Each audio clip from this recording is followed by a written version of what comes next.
தமிழக முதல்வர் விஜய் தேர்தல் வாக்குறுதியில் கூறியபடி மகளிருக்கு மாதந்தோறும் 2500 ரூபாய் வழங்குவதற்கான ஆக்கப்பூர்வமான செயல் திட்டங்களை உடனே வகுக்க வேண்டும் என்று மத்திய இணையமைச்சர் எல் முருகன் வலியுறுத்தியுள்ளார். திருவள்ளூர் மாவட்டம் சிறுவாபுரி முருகன் கோவிலில் சுவாமி தரிசனம் செய்த எல் முருகன் செய்தியாளர்களை சந்தித்தார். அப்போது மேற்கு வங்கத்தில் பாஜக அரசு தேர்தல் அறிக்கையில் குறிப்பிட்டபடி 3000 ரூபாய் வழங்கிவிட்டது. அதேபோல் நம்பி வாக்களித்த தமிழக பெண்களுக்கு 2500 ரூபாயை வழங்கிட தாவேக அரசு உடனே நடவடிக்கை எடுக்க வேண்டும் என்று அவர் வலியுறுத்தியுள்ளார். சட்டமன்ற கூட்டத்தொடரில் புதிய அறிவிப்புகள் எதுவுமே இல்லை. முதலமைச்சர் அவங்க 2500 ரூபா நம்மளுடைய சகோதரிகளுக்கு கொடுக்குறேன்னாரு. ஆனால் அதை பற்றி எந்த அறிவிப்பும் இல்லை.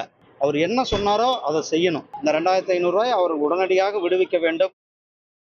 சமூக நீதி கணக்கெடுப்பு அறிவிப்பை தமிழக அரசு வெளியிட்டது மகிழ்ச்சி அளிப்பதாகவும், சாதிவாரி கணக்கெடுப்புக்காக பாமக 46 ஆண்டுகளாக போராட்டங்கள் நடத்தி சிறைவாசமும் அனுபவித்துள்ளதாகவும் சௌமியா அன்புமணி தெரிவித்தார்.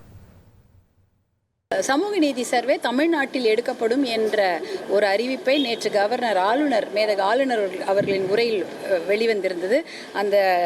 அந்த அறிவிப்புக்காக பாட்டாளி மக்கள் கட்சி 46 ஆண்டு காலம் போராட்டம் செய்து, எத்தனையோ சிறைகளை சந்தித்து, எத்தனையோ போராட்டங்களை செய்து 46 ஆண்டு காலம் அதுக்காக காத்து கொண்டிருந்தோம்.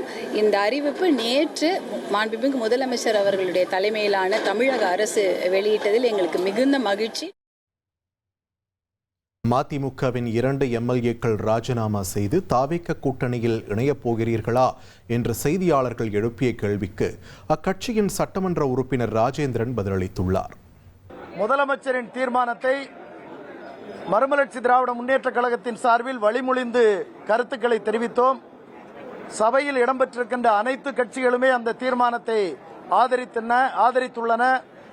மேகதாட்டில் கர்நாடகா அணை கட்டுவதை தமிழ்நாடு ஒருங்கிணைந்து எதிர்க்கிறது என்பதை சபையில் பதிவு செய்திருக்கிறோம். இன்றைய சபை நாள் ஒரு வரலாற்று சிறப்புக்குரிய நாளாக அமைந்திருக்கிறது.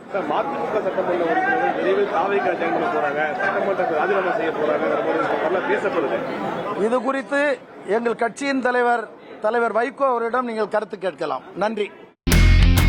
இனி செல்லும் இடமெல்லாம் செய்தி. தந்தி டிவியின் வாட்ஸ்அப் சேனலை ஃபாலோ பண்ணினா செல்ல இருக்கும் இடமெல்லாம் செய்தி. இதோ QR கோட் இப்பவே ஸ்கேன் பண்ணுங்க, ஃபாலோ பண்ணுங்க.